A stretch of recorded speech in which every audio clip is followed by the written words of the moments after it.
ഈ മെയ് ദിനത്തിൻ്റെ ചരിത്രത്തെക്കുറിച്ചൊക്കെ നമ്മൾ പറയുകയുണ്ടായി. തൊഴിലാളികൾക്ക് വിലയില്ലാതിരുന്ന ഒരു കാലത്ത് തൊഴിലാളികൾക്ക് വില ലഭിക്കാൻ വേണ്ടി അവരുടെ ജീവിതത്തിൻ്റെ പ്രാധാന്യം ഉയർത്തിക്കാട്ടാൻ വേണ്ടി അമേരിക്കയിൽ ഏതാണ്ട് 3.5 ലക്ഷത്തോളം തൊഴിലാളികൾ ഒരുമിച്ച് ചേർന്ന് നടത്തിയ സമര പോരാട്ടങ്ങളുടെ ഓർമ്മയാണ് ഈ മെയ് ദിനം നമ്മളിൽ ഉണർത്തുന്നത്. ഏതൊരു തൊഴിലും വിലയുള്ളതാണ്, മൂല്യമുള്ളതാണ് എന്നുള്ള ഒരു വലിയ സന്ദേശവും അത് നൽകുകയാണ്. തൊഴിലാളികൾ ആദരിക്കപ്പെടേണ്ടവരാണ്. തൊഴിലാളികൾ ഉള്ളത് കൊണ്ടാണ് ഈ ലോകം ഇത്രയും മനോഹരമായിട്ട് ഇപ്പോഴും നിലനിൽക്കുന്നത്. നമ്മളൊക്കെ തൊഴിൽ ചെയ്യുന്നത് നിർത്തിക്കഴിഞ്ഞാൽ, മടിയന്മാരും അലസന്മാരുമായി കഴിഞ്ഞാൽ പിന്നെ നമ്മുടെ ഈ ലോകം വളരെ ബുദ്ധിമുട്ടേറിയ ഒന്നായിട്ട് മാറും, ജീവിക്കാൻ കൊള്ളാത്ത ഒന്നായിട്ട് മാറും. അതുകൊണ്ട് തന്നെ തൊഴിലാളികളുടെ പ്രാധാന്യവും തൊഴിലിൻ്റെ മാഹാത്മ്യവുമെല്ലാം നമ്മൾ പഠിക്കുകയും പഠിപ്പിക്കുകയും ജീവിതത്തിൽ പ്രായോഗികമാക്കുകയും ചെയ്യേണ്ടതാണ്. നമ്മുടെ ഇന്നത്തെ ഈ കേരളത്തിൻ്റെ പശ്ചാത്തലത്തിൽ നമ്മുടെ ഏറ്റവും വലിയ പ്രശ്നം തൊഴിലില്ലായ്മയാണ്. തൊഴിലില്ല. ഇപ്പം നമ്മുടെ ചെറുപ്പക്കാർക്ക്, എഞ്ചിനീയറിംഗ് പഠിക്കുന്ന ഒരു ചെറുപ്പക്കാരന് മിനിമം 25,000 രൂപയെങ്കിലും ശമ്പളം കിട്ടുന്ന ഒരു ജോലി ഉറപ്പാക്കാൻ കേരള സംസ്ഥാനത്തിന് സാധിക്കുന്നില്ല എന്നുള്ളതാണ് നമ്മുടെ ഏറ്റവും വലിയ സങ്കടം. അതിനവൻ മിനിമം ബാംഗ്ലൂർ വരെയെങ്കിലും പോകണം, അല്ലെങ്കിൽ ഹൈദരാബാദിൽ പോകണം, അതുമല്ലെങ്കിൽ വിദേശത്ത് എവിടെയെങ്കിലും പോകണം. നമ്മുടെ ചെറുപ്പക്കാര് വലിയ പ്രതീക്ഷയോടുകൂടി പഠനം നടത്തിയാലും അവർക്ക് പ്രത്യാശ കൊടുക്കുന്ന ഒരു സാമൂഹിക വ്യവസ്ഥിതി കൊണ്ടുവരാൻ നമുക്ക് സാധിക്കുന്നില്ല.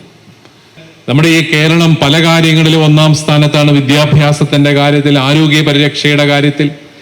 പക്ഷെ നമ്മളെ വേദനിപ്പിക്കുന്ന ഒരു കാര്യം, മദ്യപാനത്തിന്റെ കാര്യത്തിലും ലഹരിയുടെ കാര്യത്തിലും കേരളം 1-ാം സ്ഥാനത്തോ അല്ലെങ്കിൽ അതിന് തൊട്ട് താഴെയോ ഒക്കെ ആയിട്ടുണ്ട്. അതോടൊപ്പം ആത്മഹത്യാ നിരക്കിന്റെ കാര്യത്തിലും നമ്മുടെ ഈ സംസ്ഥാനം മുന്നിലാണ്. കാരണം മനുഷ്യന് ജീവിക്കാൻ പ്രത്യാശ കുറഞ്ഞു വരികയാണ്. പ്രത്യാശ കൊടുക്കാൻ സാധിക്കുന്നത് ദൈവവിശ്വാസത്തിൽ ആഴപ്പെടുമ്പോഴാണ് ഒരുവന് പ്രത്യാശ ഉണ്ടാകുന്നത്. എന്തെല്ലാം പ്രശ്നങ്ങൾ ഉണ്ടായാലും ദൈവം കൈവിടുകയെന്നും അവിടുന്ന് ജീവിക്കുന്നവനാണെന്നുമുള്ള ഒരു വലിയ ബോധ്യമുണ്ടാകുമ്പോൾ അത് ജീവിക്കാൻ അവനെ പ്രേരിപ്പിക്കുകയാണ്.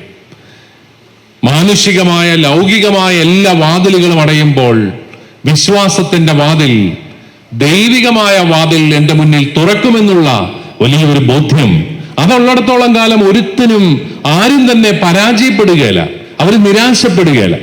കാരണം ഈ ലോക ജീവിതത്തിൽ ഞാൻ കാണുന്ന വഴികളെല്ലാം അടഞ്ഞുപോയി, പക്ഷെ എൻ്റെ ദൈവത്തിന് എനിക്ക് വേണ്ടി പുതിയൊരു വഴി തുറക്കാനായിട്ട് സാധിക്കുമെന്നുള്ള വലിയ വിശ്വാസം. അപ്പൊ ദൈവവിശ്വാസമാണ് നമുക്ക് പ്രത്യാശ നൽകുന്നത്. അതോടൊപ്പം സാമൂഹികമായ ചില ഘടനകളാണ് പ്രത്യാശ നൽകേണ്ടത്. നമ്മളും വിദേശ രാജ്യങ്ങളും ഒക്കെ തമ്മിൽ, പ്രത്യേകിച്ച് യൂറോപ്പും ഒക്കെ തമ്മിലുള്ള വ്യത്യാസം എന്താണെന്ന് ചോദിച്ചു കഴിഞ്ഞാൽ, അവിടെ ഒരു ചെറുപ്പക്കാരനോ ചെറുപ്പക്കാരിയോ പഠിക്കാൻ തുടങ്ങുമ്പോൾ തന്നെ അവനോ അവൾക്കോ പ്രത്യാശയുണ്ട്. ഈ പഠനം കഴിഞ്ഞാൽ എനിക്കൊരു ജോലി കിട്ടും, മാന്യമായിട്ട് ജീവിക്കാൻ സൗകര്യങ്ങൾ കിട്ടും.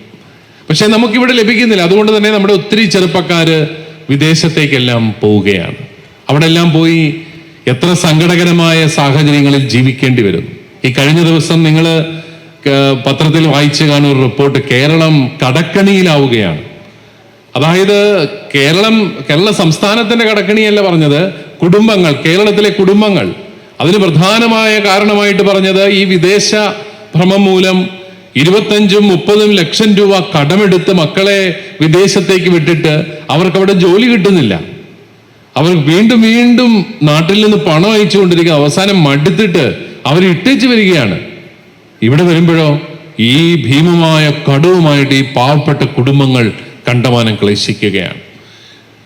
ഇടത്തരക്കാരായ കുടുംബങ്ങൾക്കാണ് ഏറ്റവും കൂടുതൽ ഇത്തരത്തിലുള്ള അബദ്ധങ്ങൾ പിണയുന്നത് എന്ന് നമ്മൾ തിരിച്ചറിയണം. നമ്മൾ ജാഗ്രതയോടുകൂടി ഇരിക്കേണ്ടതാണ്.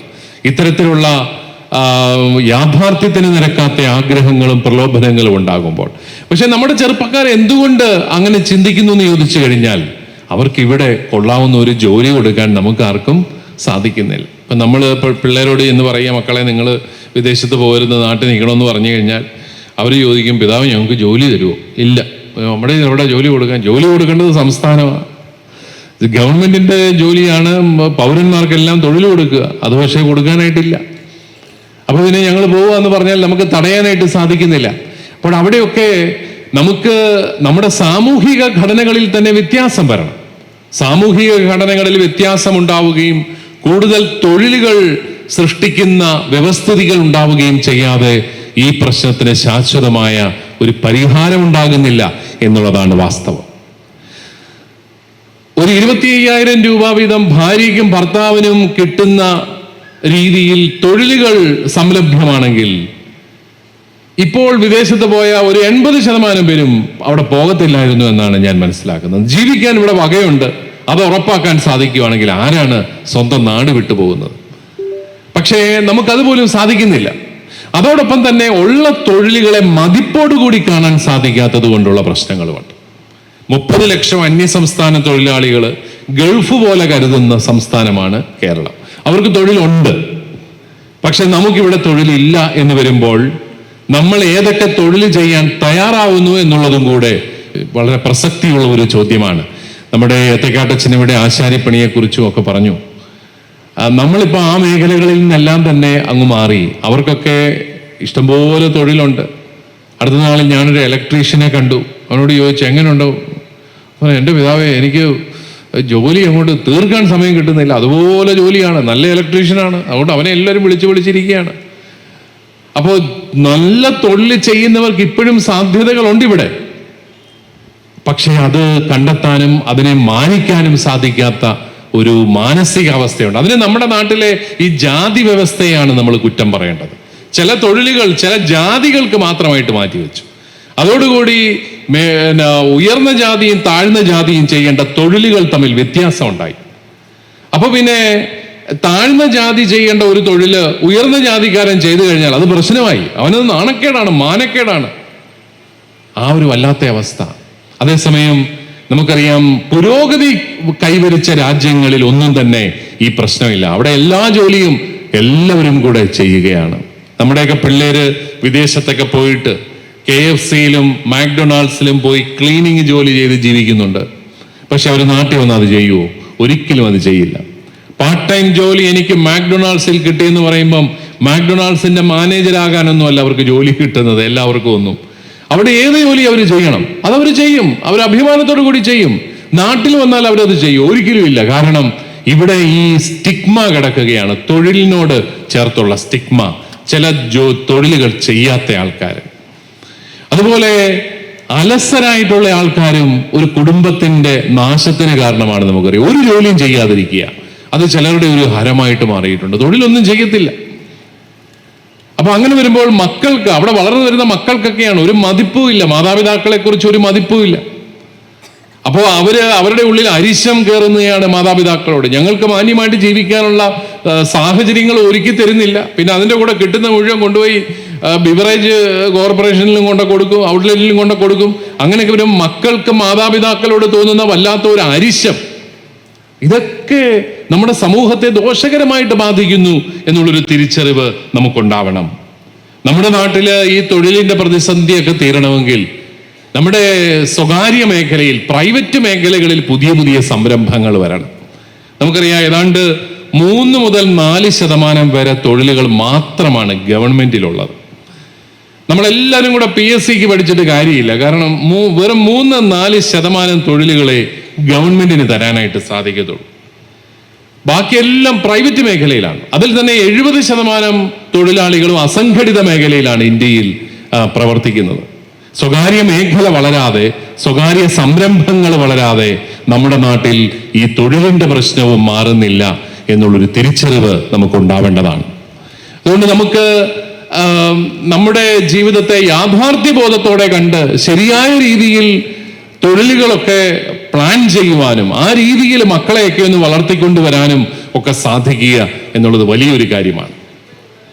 നമ്മളിപ്പോൾ നമ്മുടെ വൈദിക വിദ്യാർത്ഥികൾ എല്ലാവരും കൂടി കൈനടി ഇടവകയിൽ അവരൊരു വർക്ക് ക്യാമ്പ് നടത്തുകയാണ്. അവരെല്ലാവരും കൂടെ കായികമായ തൊഴിലിൽ ഏർപ്പെട്ടിരിക്കുകയാണ് അവിടെ.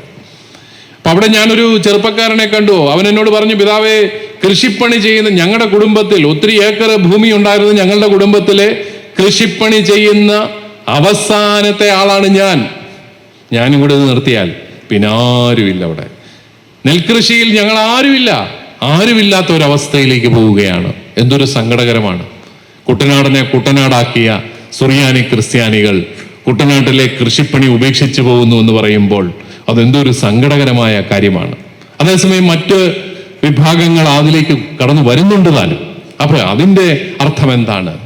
അപ്പൊ നമുക്ക് ഈ തൊഴിലിനോട് ഒക്കെയുള്ള ഗൗരവമായ ഒരു മനോഭാവത്തിന്റെ മാറ്റം അത് ഉണ്ടാകുമ്പോഴാണ് ശരിയായ രീതിയിൽ നമുക്ക് ഈ മേഖലയിലെല്ലാം പ്രവർത്തിക്കാനായിട്ട് സാധിക്കുക.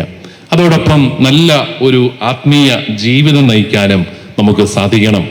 നിങ്ങൾ KLM-ന്റെ സംഘങ്ങളും ഒക്കെ ആയിട്ടൊക്കെ ഒരുമിച്ച് കൂടുമ്പോൾ നമ്മുടെ കൂട്ടത്തിൽ ഒരാള് മദ്യപാനത്തിനോ ലഹരിക്കോ ഒക്കെ അടിമപ്പെട്ടിട്ടുണ്ടെങ്കിൽ അവരെയൊക്കെ സഹായിക്കാൻ നമുക്ക് സാധിക്കണം. അവരെ സഹായിക്കുന്നത് പിരിവിട്ട് അവർക്ക് മദ്യം മേടിച്ചു കൊടുത്തുകൊണ്ടല്ല, മറിച്ച് അതിൽ നിന്ന് അവരെ എങ്ങനെങ്കിലും വിടുവിക്കാൻ, ആ കുടുംബത്തെയൊക്കെ രക്ഷിക്കാൻ നമുക്ക് സാധിക്കണം. അതുപോലെ പള്ളിയിലൊക്കെ റെഗുലറായിട്ട് പോകാത്ത ആൾക്കാരുണ്ടെങ്കിൽ അവരെയൊക്കെ ഒന്ന് വിളിച്ചുകൊണ്ട് പള്ളിയിൽ വരാനായിട്ട് സാധിക്കും. കാരണം ഈ പള്ളിയിൽ വരവ് ജീവിതത്തെ മുഴുവൻ ക്രമപ്പെടുത്തുകയാണ്, ജീവിതത്തിനൊരു ക്രമം നൽകുകയാണ് ദേവാലയം. ഞായറാഴ്ച കുർബാനയ്ക്ക് പോകുന്നുണ്ട്, കുടുംബ പ്രാർത്ഥനയുണ്ടെന്നൊക്കെ പറയുമ്പം അത് ആ വീട്ടിലൊരു വൃത്തിയും വെടുപ്പും മെനയും ഒക്കെ ഉണ്ട്. അവിടെ ഒരു ക്രമമുണ്ട് എല്ലാത്തിനും. ആ രീതിയിൽ നല്ല കുടുംബ സാഹചര്യങ്ങൾ ഒരുക്കാനും എല്ലാം നിങ്ങൾക്ക് സാധിക്കണം. നിങ്ങളുടെ ഈ വലിയ പരിശ്രമങ്ങളെയെല്ലാം ദൈവം സമൃദ്ധമായിട്ട് അനുഗ്രഹിക്കട്ടെ എന്ന് പ്രാർത്ഥിക്കുന്നു. ഒരിക്കൽ കൂടി ഈ KLM-ന് വലിയ നേതൃത്വം നൽകിയ ബഹുമാനപ്പെട്ട വടക്കേക്കളം ജോണച്ചന് ഞാൻ പ്രത്യേകമായിട്ട് അഭിനന്ദിക്കുകയാണ്.